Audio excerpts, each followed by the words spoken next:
It's normal to doubt yourself, to doubt whether you can ultimately get accepted into your dream colleges, doubt whether you're smart enough, doubt whether you're capable enough.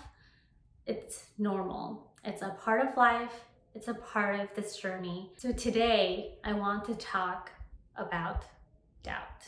Hello everyone, Julie here. Welcome back to Conquer College Admissions YouTube channel. For those of you who don't know me, I'm a graduate of USC and Harvard, now mentoring hundreds and thousands of high school students get accepted into their dream colleges using their passion and of course with a positive mindset. So today I want to talk all about doubt. And before we get started with today's topic, make sure to hit the subscribe button so that you will be notified when we release new videos. So we have thousands of students in our community and we like to ask questions once in a while to see what their concerns are, what are their problems, what are some of the things that come up for them or trouble them. And we seriously got so many responses saying that they're just so doubtful about this process and most importantly about themselves. So I would get comments saying like, I doubt myself a lot, I doubt this process, I doubt I can get accepted into my dream colleges, doubt, doubt, doubt, doubt.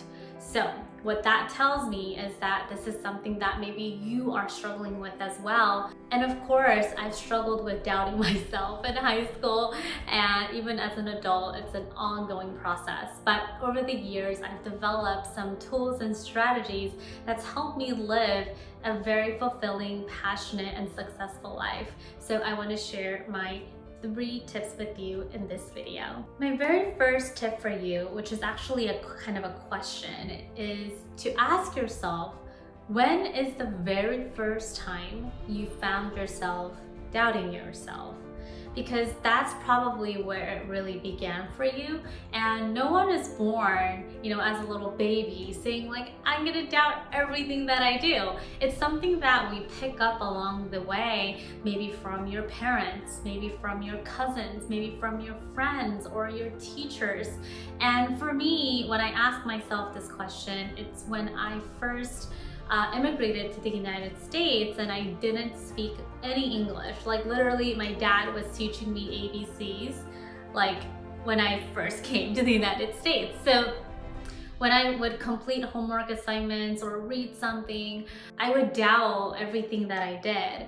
So, and especially there was this one time when one of my elementary school teachers, she told me that I couldn't be in this book club because my English was not proficient, but she invited my friend there and she was also like a non-English speaking girl. So I was like, oh, okay. I started feeling like really crappy, to be honest. And then doubt started to kind of like come through my head and body and everything. And so that's kind of always been there with me. And of course, even when I was attending my colleges, USC and Harvard, there were times where I would see like a really smart person and I'm like, wait a minute, am I like good enough to attend this school? So of course, as an adult, I was able to navigate it with much more ease and strategy, but that's the first question that I would ask yourself. When did it really begin for me? Okay, so think about that right now. You can also journal it out. I love journaling because it enables me to explore myself without caring about what other people think. So go ahead and ask yourself that question or jot it down. Now, the second question I want you to think about is this. Whatever I perceived as doubting myself, is that true? So whatever you think about yourself with doubt, so for example, like I doubt myself in this college admission process, I doubt that I can get into my dream college, I doubt that I am smart, right? Whatever doubting sentence you have, I want you to think about whether that is true. Is that true?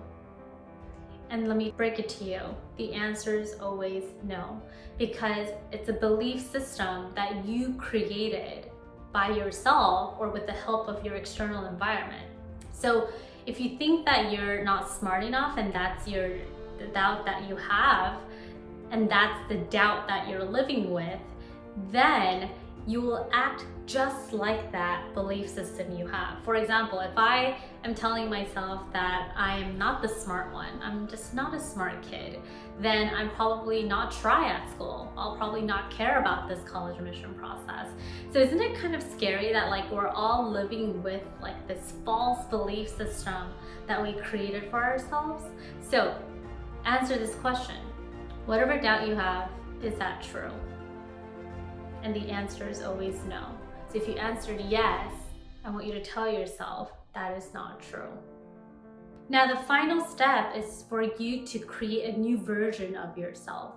So the worst thing that you can do is to live from your circumstance, right? So for example, because I'm a B student, I'm just going to continue to get Bs. Like that sounds ridiculous to me, right? So for me, the way that I was able to get accepted into USC, Harvard, and have a successful business and serve thousands of high school students in such a short amount of time is because I always work from a place of my future self. For example, this is an exercise that I do with my students inside my paid programs, and I'll tell them, okay, I want you to imagine yourself 1 year from now. I want you to imagine yourself walking down your dream school. Maybe that's UPenn or Harvard, and just imagine yourself. From that version of yourself, how would you show up today? How would you tackle your homework assignments? How would you show up for this college admission process? Would you be like complaining all day long, scrolling through TikTok and Instagram? Or will you get your together and study in advance? Find your passion, look into your values, create a passion project. What would you do? So living from your future self enables you to show up differently for the better, in a better version of you every single day. And this takes time, just like when you work out or when you start to practice new sports. It takes time to build up that stamina and that muscle. So this exercise will also take time, but once you do it every day, you'll get so used to it, and then you'll be living your dream life. So always working from your future self is very, very important. All right, I hope you found this video helpful. Working on your doubt, your mindset, your health is so important. It comes before anything else that you do. So after watching this video, you're like, yeah, Julie, I can get through this. I can, step on my doubts and really show up as the best version of myself. If you're ready for that, I welcome you to my free masterclass, because in this free masterclass, I'll walk you through how you can stand out in this college admission process without feeling the doubt, without feeling overwhelmed, without feeling complicated and fearful. Go ahead and join, because you're gonna learn so much about what Ivy League and top tier colleges are actually looking for. And because now that you worked on the mindset piece with me, I truly believe that this free masterclass will be the best action step for you. So I'll see you inside the masterclass. It's juliekimconsulting.com/masterclass. We'll also go ahead and put in the link in the description box below. Also, one more thing, I am on Instagram and I love doing stories and sharing strategies in my personal life there. So follow me on Instagram. You can find me at Julie_Kim7. So I'll see you over there as well. I hope that you found this video helpful, and I'll be back here with another one. Bye.